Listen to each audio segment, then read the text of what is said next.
इस वीडियो को लाइक कीजिए, अपने दोस्तों के साथ शेयर कीजिए और अगर अभी तक आपने हमारे चैनल को सब्सक्राइब नहीं किया तो इसे सब्सक्राइब कर लीजिए और साथ ही मौजूद बेल आइकन को दबा लीजिए ताकि आपको तमाम नई स्टोरीज मिलती रहे। जख्म भरते रहेंगे लेकिन सोजन खत्म हो जाएगी। Very good. मेरा पूरा एतमाद जवाब सुनकर वो खुश हो गया। तुम कल कंफर्म कर दोगे तो मैं परसों के लिए तैयारी कर लूंगा। एनकावेल कब आ रही है? फिलहाल उसके लगातार फोन आ रहे हैं, वो खुद भी आ जाएगी। मैंने हंस कर जवाब दिया। ये बताओ कि ह्यूमन सोसाइटी के बारे में काम कहाँ तक पहुंचा? प्लीज, मैं कह रहा हूं कि इन चक्करों को भूल जाओ। ये कोई लंबा चक्कर है। चौधरी को पिछले काफी अरसे से अपने स्विट्जरलैंड के अकाउंट में बड़े बड़े फंड्स मिल रहे हैं। तुम रकूम देने वालों का नाम सुनोगे तो उछल पड़ोगे। एक टीम इन मामलात पर मेहनत कर रही है। फुलब्राइट फाउंडेशन के बारे में मैं सुन चुका हूं। मैंने सुकून से जवाब देकर उसे मुताहिर कर दिया। ये मालूम हो चुका है तो तुम्हें किस बात का इंतजार है? चौधरी या उसके किसी गुर्गे को पकड़ो, मार मार कर उसके जबड़े हिला दो, वो खुद सब बातें उगल देगा। मैं अपने दिल की गहराइयों से तुम्हारी सलाहियतों का मोतरिफ हूँ, तुम्हारी तेज रफ्तारी का भी कायल हूँ, मगर खुदा के लिए इस मामले से दूर रहो। हम धौंस और धांधली से नहीं, किसी और तरीके से काम करते हैं। हो सकता है कि दुश्मन के मुल्क में तुमको इस बारे में कोई खुशखबरी सुनने को मिल जाए। मैं हैरान हूं कि तुम्हें इस फाउंडेशन का नाम कैसे मिल गया। सोसाइटी के पूरे रिकॉर्ड में इसका जिक्र नहीं है। फंड्स के मकासद भी वाज़ेह नहीं है। बात बढ़ रही थी। मैं असल वाकयात को मजीद छुपाए रखता तो जलाल मेरे रवैये को अपनी तौहीन समझकर बरहम हो सकता था। मैंने कतई कलामी करते हुए नरमी से कहा, आज तुम ह्यूमन सोसाइटी को लंबा चक्कर करार दे रहे हो। कल रात तुम इसे छोटा सा मकामी मसला कह रहे थे। तुम्हारे वो अल्फाज मुझे बेजान महसूस हुए थे और मैंने उसी वक्त कुछ काम शुरू कर दिया था। अपने आदमी को रोक लो, आज रात ही ये किस्सा हमेशा के लिए खत्म हो जाएगा। चौधरी और उसके हवारियों का वक्त पूरा हो चुका है। नहीं। रिसीवर में जलाल की सख्त तहकमाना आवाज गूंजी। तुम चौधरी अजमत से दूर रहोगे। मैं उसे खींच कर मुजरमों के कटहरे तक ले जाना चाहता हूँ। तजलील और रुसवाई उसके लिए मौत से ज्यादा कड़ी और बड़ी सजा होगी। बिल्कुल यही होगा जो तुम चाह रहे हो। मैंने पूरे खुलूस से उसे यकीन दिलाया। तीर कमान से निकल चुका है, उसे वापस लाना मेरे बस से बाहर है। वो जिंदा रहेगा और कानून के शिकंजे में आएगा। अगले सूरज की किरणें किसी हवालात की सलाखों के पीछे उसका इस्तकबाल करेंगी। हवालात? उसकी तायुर ज़दा आवाज उभरी। तो क्या तुमने पुलिस से मदद ली है? तुम लाहौर में क्या करते फिर रहे हो? उसकी आवाज में हैरत के साथ तलखी भी थी। मुझे महसूस हुआ कि बात खतरनाक मोड़ पर पहुंच चुकी थी। मैंने पूरी संजीदगी से कहा, लाहौर में मेरे लिए सब अजनबी हैं। मैंने एसटीएफ वालों की मदद से चौधरी अजमत के सेक्रेटरी को उठवाया और फिर हालात मेरे हाथ से निकल गए। ओह डैनी, ये अच्छा नहीं हुआ। उसके अल्फाज कतई इस्तरारी थे। मुझे पूरी बात बताओ कि क्या हुआ है और क्या होने वाला है। उसके रद्द-ए-अमल को देखते हुए मैं असल वाकयात नहीं दोहरा सकता था। मैंने उसे फुलब्राइट फाउंडेशन की ग्रांट और ह्यूमन सोसाइटी के कयाम के महदूद मकसद के बारे में बताते हुए कहा, यह सब शाहिद ने बताया है और वो अब एसटीएफ का कैदी है। एसटीएफ का यूनिट कमांडर उसे आई रात पुलिस के हवाले कर देगा। हो सकता है कि रात में किसी वक्त ऑपरेशन हो और चौधरी अजमत को उठवा लिया जाए। तुम शाहिद की पुलिस को मुंतकिली रोक सकते हो? जलाल ने जारहाना आवाज में सवाल किया। 11 बजे यूनिट कमांडर और डीआईजी की मुलाकात तय है। मैंने घड़ी पर नजर डालते हुए कहा, वक्त बहुत कम रह गया है। खालिद अपने दफ्तर से निकल चुका होगा। मुझे नहीं मालूम कि इन दोनों की मुलाकात कहाँ होने वाली है। सब कुछ वहीं तय किया जाएगा। एसटीएफ के रेडियो रूम को पैगाम दो कि अपने यूनिट कमांडर को तलाश करें, इससे तुम्हारी बात कराएं। वो मेरी बात नहीं सुनेंगे। मैंने बौखला कर बेबसी से कहा, इनके लिए मैं कुछ भी नहीं हूं, मुझे सिर्फ इनका कमांडर जानता है। तुम अपनी कोशिश करो, मैं भी देखता हूं कि क्या हो सकता है। मुझे एक मर्तबा फिर बता दो कि तुम्हारी रिपोर्ट कहां तक सही है। चौधरी अजमत के खिलाफ पुलिस एक्शन की बात सुनने के बाद से उसकी आवाज में बहुत ज्यादा इज़्तिराब महसूस हो रहा था। मैं फिर बता रहा हूं कि यह सब बातें शाहिद ने बताई हैं और टेप पर महफूज हैं। मामले की नजाकत को भांपते हुए मैंने अपना दामन बचाने की कोशिश करते हुए जवाब दिया। मेरे ज़हन के एक गोशे में यह बात महफूज थी कि बाजपुरुष के दौरान में शाहिद ने अपने बयान से फिर जाने की धमकी भी दी थी। चौधरी अजमत के बारे में तुम कुछ न कर सको तो शाहिद की मुंतकिली को दोपहर तक के लिए जरूर रोक देना। इस वक्त वही सबसे अहम मोहरा है। बुरा ना मानो तो मैं एक बात पूछ लूं? मैंने मोहतात लबो-लहजा में कहा। जल्दी पूछ डालो, वक्त हम दोनों के हाथ से निकला जा रहा है। 11 बजने में चंद मिनट बाकी रह गए हैं। कल तक तुम्हारा रवैया कुछ और था, आज तुम इस केस के बारे में इतने परेशान और बेचैन क्यों हो? मुझे अंदाजा नहीं था कि तुम इतनी तेजी दिखाओगे। ये बहुत उलझा हुआ मामला है। चौधरी अजमत के स्विस बैंक अकाउंट के स्टेटमेंट हमारे पास हैं। दूसरा रिकॉर्ड भी मेरे 2 आदमियों की तहवील में है। हम वफाक के मुलाजिम हैं। पुलिस सूबाई महकमा है। चौधरी अजमत को तश्तरी में सजाकर उनको पेश कर दिया गया तो केस खराब हो जाएगा। ये बहुत बड़ा केस है। اگر ہیروین کی خرید و فروخت اور ANH کی اسمگلنگ کے بارے میں تمہاری اطلاعات درست ہیں تو چودھری عظمت کو عدالت سے سزائے موت ہوگی۔ یہ معاملہ دوسروں کی عبرت کا ایک شاہکار ثابت ہوگا۔ ابھی تک ہم فاؤنڈیشن کی بھاری گرانٹ اور ہیومن سوسائٹی کی فلاحی سرگرمیوں کے بارے میں یا ان کے درمیان کسی تعلق کی تلاش میں الجھے ہوئے تھے۔ منشیات والا پہلو ہماری نظروں سے اوجھل تھا۔ میں اسی کے لیے اسے شاہد تک پہنچا تھا۔ یہ پورا چکر ہیروین کا ہی ہے۔ اوکے، تھینک یو اور خدا حافظ۔ وہ بہت عجلت میں تھا، اس نے فون بند کر دیا۔ ریسیور رکھتے ہوئے مجھے قلق ہو رہا تھا کہ خالد سے پولیس اور اینٹی نارکوٹکس فورس کے بارے میں بحث کرتے ہوئے میں IB کو بالکل فراموش کر بیٹھا تھا۔ شاید اس کی وجہ یہ تھی کہ جلال نے مجھ سے ہیومن سوسائٹی کے بارے میں بات کرنے میں کوئی دلچسپی نہیں لی تھی۔ اس نے جس تسری انداز میں اسے ایک چھوٹا سا مقامی مسئلہ قرار دیا تھا، مجھے یقین ہو گیا تھا کہ وہ اس بارے میں کوئی قدم اٹھانے پر آسانی سے آمادہ نہیں ہوگا۔ اب کیا چکر چل پڑا؟ غزالہ نے تیوریوں میں بل ڈال کر پوچھا۔ کوئی چکر نہیں ہے، جلال نے اب اگلا ہے کہ وہ پہلے سے ہیومن سوسائٹی پر کام کر رہا ہے۔ میں خود حیران ہوں، ہیومن سوسائٹی کا نام سامنے آنے کے بعد سب کچھ اتنی تیزی سے ہوا ہے کہ یقین نہیں آتا۔ کمال کی دوسری بات یہ ہے کہ اب تک کسی کی نکسیر تک نہیں پھوٹی، ورنہ ہر معاملے میں خون خرابہ ضرور ہوتا ہے۔ نکسیر کے بارے میں کچھ نہیں کہہ سکتا، شاید کافی لوہو لوہان ہوا ہے۔ بس یہ کہہ لو کہ قتل کی نوبت نہیں آئی۔ اگر چودھری عظمت کا نام درمیان میں نہ ہوتا تو شاید یہ بھی ہو جاتا۔ اچھا ہوا کہ اس بار قانون کا سہارا لیا جا رہا ہے۔ میں نے فون پر اسٹیشن 3 کا نمبر ملا تو خالد وہاں موجود نہیں تھا۔ میں نے اس کے بارے میں مزید کچھ پوچھنا مناسب نہیں سمجھا۔ مجھے توقع تھی کہ وہ 11 بجے DIG سے طے شدہ ملاقات کے لیے نکلا ہوا ہوگا۔ ٹھیک 11 بجے خالد کا فون آ گیا۔ اس کی آواز سن کر میں حیران رہ گیا۔ اس وقت تمہیں کہیں اور ہونا چاہیے تھا، مگر میں اپنے گھر پر ہوں، اس کی طرف سے جواب ملا۔ میں نے 11:15 بجے DIG کے دفتر میں فون کیا تھا، وہ کسی چکر میں الجھا ہوا ہے، ابھی تک واپس نہیں پہنچا۔ اس کے PA نے بتایا ہے کہ DIG نے اگلا وقت طے ہونے تک 11 بجے والی میٹنگ ملتوی کر دی ہے۔ میں اس اتفاق پر حیران رہ گیا۔ میرے ذہن میں اس شعبے نے سر ابھارا کہ جلال ایک وفاقی محکمے کا بڑا افسر تھا اور اس نے کچھ ڈوریاں ہلا کر لاہور کے DIG کے لیے کوئی ایسی ہنگامی مصروفیت پیدا کر دی ہوگی کہ وہ 11 بجے کی مقررہ ملاقات کے لیے فارغ نہ ہو سکے۔ میں نے کہا میرے لیے یہ خبر حیران کن ہے۔ اس کا مطلب ہے کہ چودھری عظمت کے لیے آج کی رات فیصلہ کن ثابت نہیں ہو سکے گی۔ اس وقت یہی محسوس ہو رہا ہے۔ ساری کوششیں تمہارے سامنے ہیں، عین وقت پر گڑبڑ ہو گئی تو میں کیا کر سکتا ہوں؟ پولیس افسران کے ساتھ عام طور پر ایسا ہوتا رہتا ہے، ان کے لیے کہیں بھی کوئی ایمرجنسی اچانک سر اٹھا لیتی ہے اور انہیں ہر حال میں وہاں پہنچنا پڑتا ہے۔ یہ کوئی چال بھی ہو سکتی ہے۔ چودھری عظمت بارسوخ آدمی ہے، ایسا نہ ہو کہ وہ DIG کے دوستوں میں شامل ہو اور وہ اپنے دوست کے خلاف کوئی کارروائی کرنے کے موڈ میں نہ ہو۔ میں نے اپنے ذہن میں ابھرنے والے ایک شعبے کو الفاظ کا روپ دینے میں کوئی تعامل نہیں کیا۔ STF کے ساتھ ایسی حرکت کا امکان نہیں ہے کیونکہ بات بہت اوپر تک جا سکتی ہے۔ تمہارا شعبہ درست ہوتا تو میٹنگ ضرور ہوتی تاکہ پلان سامنے آ جاتا۔ چودھری عظمت کو اس پلان کے بارے میں خبردار کر کے بھاگنے کا موقع دیا جا سکتا تھا۔ اس محفوظ طریقے کو چھوڑ کر غائب ہو جانا مصلحت کے خلاف ہوتا۔ اب اگلی اطلاع تک اس میٹنگ کو بھول جاؤ کہ جی کہاں اور کس سال میں ہے۔ اسٹیشن 3 پر محفوظ ہے اور آرام کر رہا ہے۔ مجھے اس سے زیادہ چودھری عظمت کی فکر ہے، وہ نکل گیا تو مجھے بہت قلق ہوگا۔ میری چھٹی حس کہہ رہی ہے کہ DIG کا غائب ہونا خالی از علت نہیں ہے، شاید اندرون خانہ کوئی چکر چل پڑا ہے۔ آج کی رات چودھری عظمت پر ضرور بھاری پڑے گی۔ کہیں سے کسی کارروائی کی بھنک ملی تو میں تمہیں ضرور مطلع کروں گا۔ اس وقت تم زومانی باتیں کر رہے ہو۔ پہلے DIG کو چودھری عظمت کا دوست قرار دے رہے تھے، اب دوسری بات کر رہے ہو۔ وہ بھی ایک امکان ہو سکتا تھا، تم نے اس کی معقول تردید پیش کی ہے۔ میں نے وہ شبہ اپنے ذہن سے جھٹک دیا۔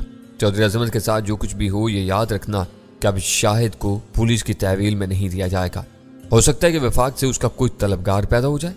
وفاق سے صرف IB والے اس معاملے میں دلچسپی لے سکتے ہیں۔ حامد کے برجستہ جواب نے مجھے حیران کر دیا۔ وہ کہہ رہا تھا کل سے IB کے لاہور آفس کا ایک انسپیکٹر کسی اور کے ساتھ 2 مرتبہ ہیومن سوسائٹی کے دفتر کے آس پاس منڈلاتا ہوا دیکھا گیا ہے۔ یہ لوگ بلا وجہ کہیں کے چکر نہیں لگاتے۔ وہ ہوشیار تھا اور آنکھیں کھلی رکھ کر کام کرنے کا عادی معلوم ہوتا تھا۔ میں نے اس کی دل جوئی کے لیے فوری طور پر اسے اپنے اعتماد میں لینے کا فیصلہ کرتے ہوئے بتایا، تم نے ٹھیک اندازہ لگایا ہے، IB والے اس کیس میں غیر معمولی دلچسپی لے رہے ہیں۔ وہ شاہد کو اپنی تحویل میں لینا چاہتے ہیں۔ ایسی صورت میں چودھری عظمت کا بچنا محال ہے۔ IB والے کسی کے پیچھے لگتے ہیں تو پھر جونک کی طرح اس کی قبر تک جا گھستے ہیں۔ پتہ نہیں مجھے اس کا خیال کیوں نہیں آیا۔ ان سے نہ صرف میرے بلکہ میرے کئی آدمیوں کے بھی قریب مراسم ہیں۔ ان کے ساتھ مل کر کئی مرتبہ کام کرنے کا موقع ملا ہے۔ یہ لوگ بہت رازداری سے اور کم نفری کے ساتھ کارروائی کرتے ہیں اور کبھی ناکام نہیں لوٹتے۔ بعض لوگ کہتے ہیں کہ ان کا کانٹا پانی تک نہیں مانگتا۔ میرے اور حامد کے درمیان وہی ایک بات پوشیدہ رہ گئی تھی۔ پتہ نہیں یہ اتفاق تھا، ہماری خوش قسمتی یا جلال کی کوئی خوش تدبیری تھی کہ مقامی پولیس چودھری عظمت کے معاملے میں ملوث ہوتے رہ گئی تھی۔ ایک بڑی الجھن دور ہو گئی تھی۔ फैला हुआ मामला दोबारा सिमटता हुआ नजर आ रहा था। अब तुम बेफिक्र होकर सो जाओ, मुझे उम्मीद है कि सुबह तक कोई ना कोई बड़ी खुशखबरी आ चुकी होगी। मुझे अंदाजा हो गया कि खुशखबरी तुम्हारे जरिए मिलेगी। हंसी के साथ हामिद की आवाज उभरी। उसने मुझसे ये मालूम करने की कोशिश नहीं की थी कि मुझे IB की सरगर्मियों के बारे में कैसे मालूम हुआ या इनसे मेरे कैसे रवाबत थे। बिल्कुल महसूस नहीं हो रहा कि हम कराची से बहुत दूर आ चुके हैं। गजाला ने मुस्कुराते हुए हल्का सा तंज किया। बस नाम बदले हैं, वरना वही कराची वाले शब रोज चल रहे हैं। वीरा दुरुस्त कहती है कि आप जहां जाते हैं अपने लिए कोई ना कोई काम पैदा कर लेते हैं। यह सलाहियत हजारों में किसी एक को मिलती है। मिर्चें न चबाओ, मुझे याद है कि हम यहाँ आराम और तफरीह के लिए आए थे। वुमन सोसाइटी का शोशा तुम लाई थी, खराबी का आगाज वहीं से हुआ था। तुमको खुश होना चाहिए कि ये रैकेट है इतनी तेजी और आसानी से टूट रहा है। पता नहीं चौधरी अजमत के अंजाम पर जहांगीर का क्या रद्द अमल होगा। मैं दावे से कह सकती हूँ कि वो खुश होगा। अपने माजी की वजह से वो सलमा के सामने कुछ दवा दवा सा रहता है। जब उसे पता चलेगा कि सलमा का सगा मामू बैनुल अक़वामी साजिशी और हेरोइन फरोश साबित हुआ है तो वो खिल उठेगा। उसे सलमा से अपना माजी छुपाने की जरूरत नहीं रहेगी। जहांगीर मेरा बहुत अच्छा दोस्त है, मगर जरा कमीना आदमी है। उसने अपने माजी से छुटकारा पाने के लिए बहुत देखभाल के बाद लाहौर के आसूदा हाल ताजर घराने में शादी की थी। लेकिन देख लो कि आदमी कितनी ही लंबी छलांग लगा दे, आखिर में इस मिट्टी ही में गिरता है जिसमें उसका खमीर हो। वो शी के मकामी गिरोह का सरगना था, चौधरी अजमत वुमन सोसाइटी का सरगना है। इन दोनों के धंधे भी हैरतनाक हद तक मिलते जुलते हैं। गजाला ने मुसहरी के सरहाने मौजूद स्विच दबाकर कमरे की रोशनी गुल कर दी। अब सो जाएं, ये बातें सुबह भी हो सकती हैं। कमरे में नाइट लैंप की सब्ज और नाकाफी रोशनी रह गई थी। मैंने झुंझला कर कहा, यह क्या कर दिया तुमने? मुझे जलाल और वीरा के फोन का इंतजार था। बस अब सो जाएं, बल्कि ऑपरेटर से कह दें कि कोई भी कॉल आए वो पैगाम नोट कर ले, हमारे आराम में खलल न डाले। गजाला ने इसरार किया।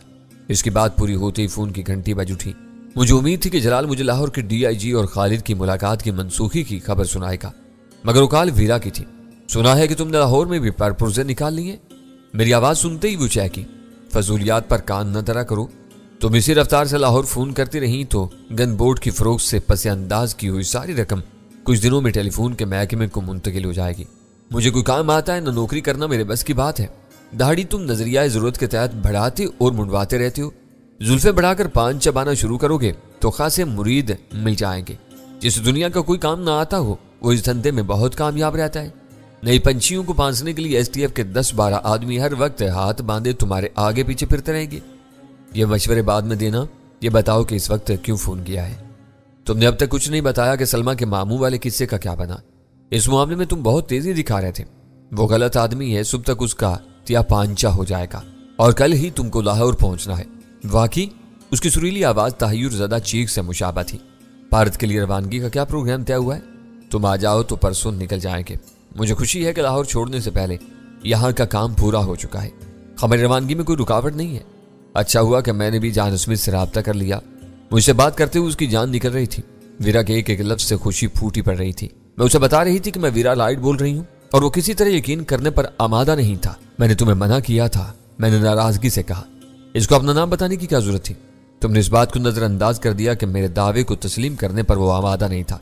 मैंने एक सुनसान बूथ से फोन किया था और फोड़ पाकिस्तानी औरत की तरह गलत सलत अंग्रेजी बोल रही थी। मैंने उसे धमकी दी है कि मैं जल्द ही उसे जान से मार दूंगी। उसकी बातों से जाहिर हो रहा था कि मुझे कोई खपती औरत समझ रहा था जिसे किसी ने रकम का लालच देकर उसके पीछे लगा दिया हो। कल सुबह और फिर लाहौर रवानगी से पहले मैं उसे फिर इसी आवाज में फोन करूंगी। बच्चों जैसी हरकतें हैं। मैंने उसकी बात काट कर अपनी खुली नापसंदीदगी का इजहार किया। इन अहमकाना हरकतों से वो डरने के बजाय ये नतीजा अखज़ करेगा कि तुम हवास बाख्ता होकर ओछे हरबों पर उतर आई हो। उसके ज़हन में बिला वजह मेरा और तुम्हारा नाम ताज़ा हो जाएगा। हुआ करे। वो डटाई से बोली, परसों हम दोनों यहां से जा चुके होंगे। तुम ये बातें इसलिए कह रहे हो कि अमरीकियों के मिजाज को नहीं समझते। मैं खुद अमरीकी हूं, जानती हूं कि ये लोग अव्वल दर्जे के वहमी और डरपोक होते हैं। अगर ये ख्याल उसके ज़हन में जड़ पकड़ गया कि कोई नीम पागल पाकिस्तानी औरत है उसके खून की प्यासी हो गई है तो उसकी रात की नींदें हराम हो जाएंगी। ये अंग्रेजों के वहम का मजाक उड़ाते हैं कि नहूसत के खौफ से इनकी किसी गिनती में 13 का हिस्सा नहीं होता, मगर खुद 13वीं सालगिरह मनाने से डरते हैं।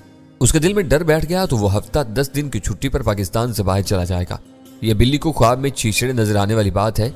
इस तरह अपना दिल खुश करती रहो। तुमने अभी तक ये नहीं बताया कि सलमा का मामू लाहौर में क्या गड़बड़ कर रहा था। अपने दिल की भड़ास निकाल लेने के बाद उसने पूछा, कल आ रही हो तो सब पता चल जाएगा। ज्यादा तफसील जानना चाहो तो परसों के अखबारात देख लेना। उस वक्त तक हर राज तश्ते अज़बाम हो जाएगा। ये सिर्फ मेरी नहीं, अव्वल खान और सुल्तान शाह की भी ख्वाहिश है।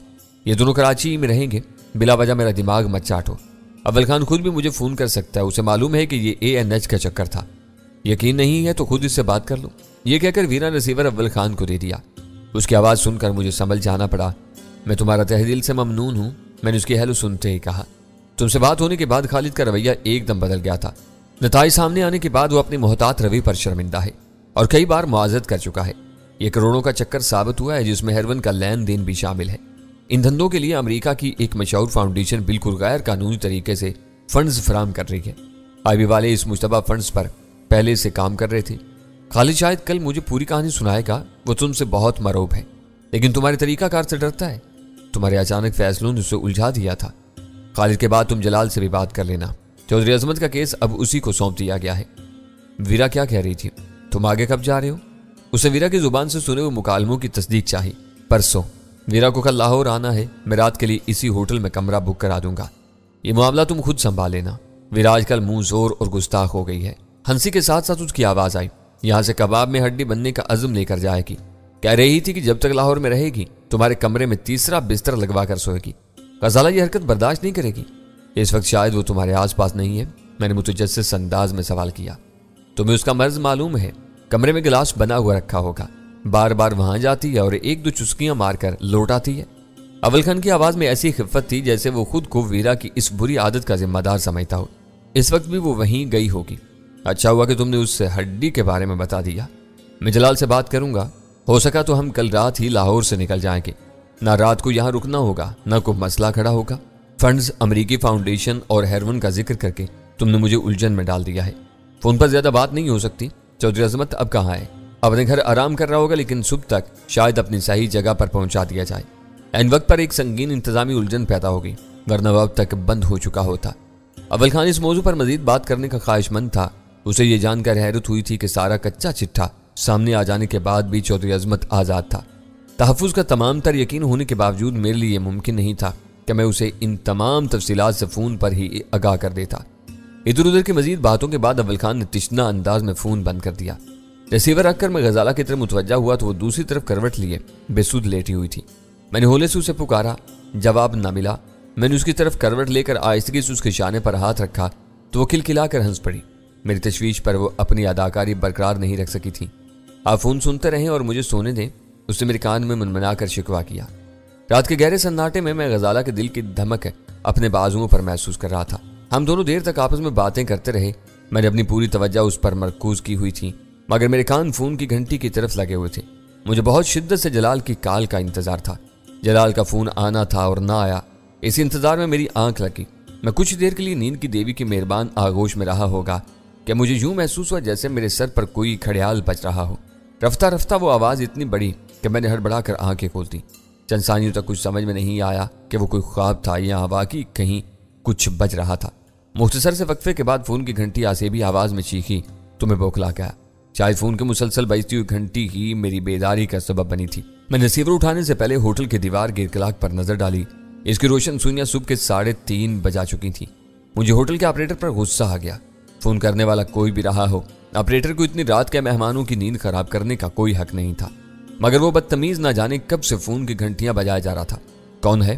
मैंने रिसीवर उठाकर गुराती हुई कनूदा मगर कटखनी आवाज़ में पूछा। ओहो, नींद खराब होने पर बरहम हो? मैं मुआज़र चाहता हूँ। अपने कान में जलाल की आवाज़ सुनकर मेरा खून खौल गया। ऑपरेटर ने हमारे कमरे से कोई जवाब मिलने का इंतजार किए बगैर कॉल हमारे कमरे में मुंतकिल कर दी थी। उस अपनी सहूलत अजीज थी। मेहमानों के आराम का कोई अंदाजा नहीं था। ऑपरेटर से बाद में निमटने का इरादा करके मैंने माउथ पीस में कहा, मैं तुम्हारी कॉल का इंतजार करते करते सोया था। शायद तुम कहीं और मसरूफ हो गए थे। इस वक्त इस्लामाबाद में भी रात के 3:30 बजे ही होंगे। मैं इस्लामाबाद से नहीं, तुम्हारे होटल की लॉबी से बोल रहा हूँ। तुमसे बात होने के बाद मुसलसल इसी चक्कर में उलझा हुआ था। ओहो, उसके इंकिशाफ पर मेरे हल्क से बेमानी सी आवाज़ बरामद हुई। मैं कपड़े बदल कर नीचे आ रहा हूँ, तुम काफ़ी मंगवा लो। फ़ोन की मुसलसल बजती हुई घंटियां गजाला की नींद पर असरअंदाज नहीं हुई थीं, मगर मेरे दहाने से बरामद होने वाली ला यानी आवाज़ों से उसकी नींद उचट गई। वह हड़बड़ाकर उठ गई। क्या हुआ? कौन आ गया? आप किससे बातें कर रहे हैं? उसने मखमूर लहजे में लगातार 3 सवाल कर डाले। लॉबी में जलाल आया हुआ है, तुम सो जाओ, मैं उससे मिलकर आता हूँ। बिस्तर छोड़कर मैं बाथरूम में घुस गया। मैं उजलत में कपड़े तब्दील करके लौटा तो कमरा रोशन था। और गजाला कुछ परेशान सी कुर्सी पर बैठी हुई थी। मुझे देखते ही वो बोली, आप जल्दी लौट आएं। उसके साथ कहीं बाहर जाना हो तो मुझे इंटरकॉम पर बता दें, मैं इंतजार करूंगी। मैं चाबी लेकर कमरे से निकल गया। मैं लिफ्ट के जरिए लॉबी में पहुंचा तो जलाल ने गले मिलकर तपाक से मेरा इस्तकबाल किया। उसकी आंखों से बेख्वाबी और चेहरे से तकान आया थी। मैं तुम्हें इस वक्त लाहौर में पाकर हैरान हूं। क्या लाहौर और इस्लामाबाद के दरमियान रात को भी कोई परवाज होती है?